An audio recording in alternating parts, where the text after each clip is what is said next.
Hello દોસ્તો, કેમ છો? બધા મજામાં છો ને? દોસ્તો, અત્યારે ચાંદીપુરા વાયરસથી સમગ્ર ગુજરાત ધ્રુજી રહ્યું છે. બાળકોના ટપોટપ મોત થઈ રહ્યા છે. તો ચાલો હવે આપણે જોઈએ ચાંદીપુરા વાયરસથી બાળકોને બચાવો કઈ રીતે. ચલો આપણે આગળ વધીએ.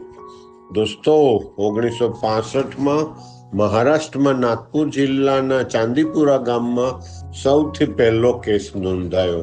આમાં ચાંદી જેવું કંઈ નથી, પણ બાળકોમાં મોતનું તાંડવ ખેલતો ખતરનાક રેબડો વાયરસ ફેમિલીનો વાયરસ છે. તેનો ભોગ મુખ્યત્વે 15 વર્ષથી અંદરના બાળકો બને છે. ભેજવાળા વાતાવરણમાં એટલે કે ચોમાસામાં તેનો ફેલાવો વધુ જોવા મળે છે.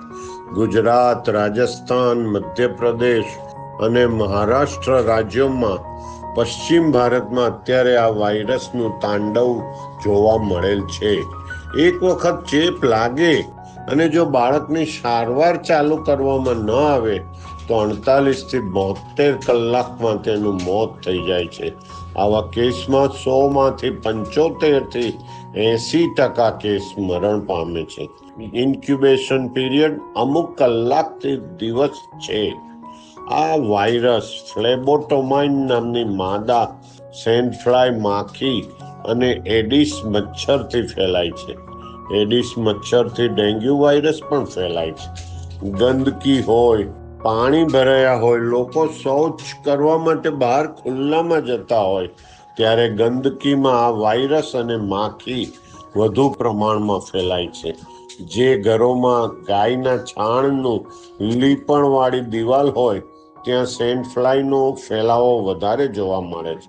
જે આપણને કરડે તો ચાંદીપુરા વાયરસની અસર થાય છે.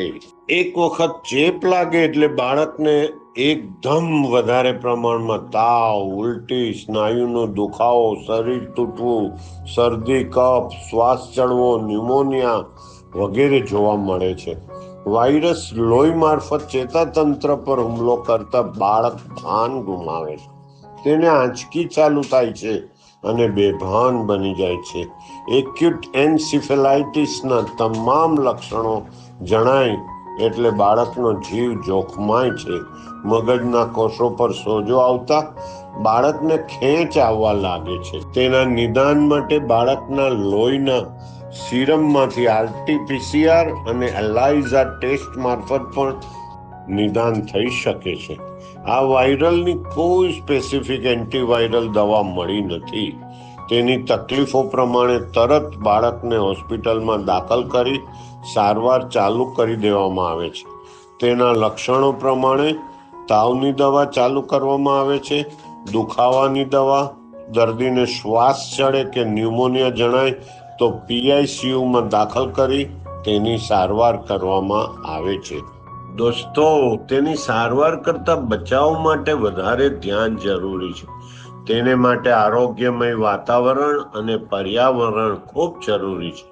સૂર્યપ્રકાશની ઘરમાં હાજરી, સ્વચ્છતા, ભેજનો નિકાલ, સાફ સફાઈ જરૂરી છે.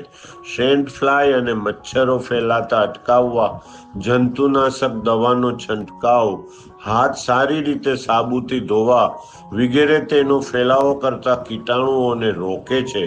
ઘરની દિવાલોમાં તિરાડો હોય તો ચોમાસા પહેલા મરામત કરાવી બંધ કરાવી દો.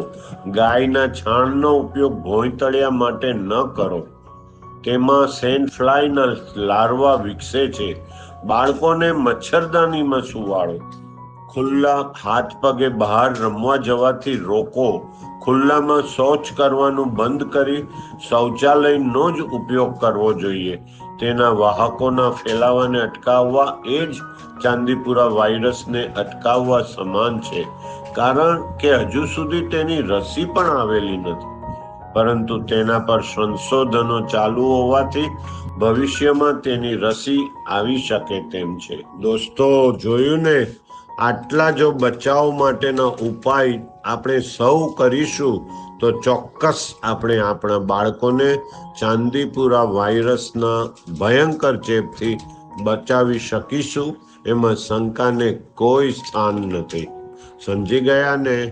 દોસ્તો, ઉપરના કોઈ પણ લક્ષણ બાળકમાં જણાય તો તરત જ નિષ્ણાત ડોક્ટરને બતાવી દેવું અને તેની સલાહ મુજબ બાળકને દાખલ કરી દેવું હંમેશા ફાયદાકારક રહેશે.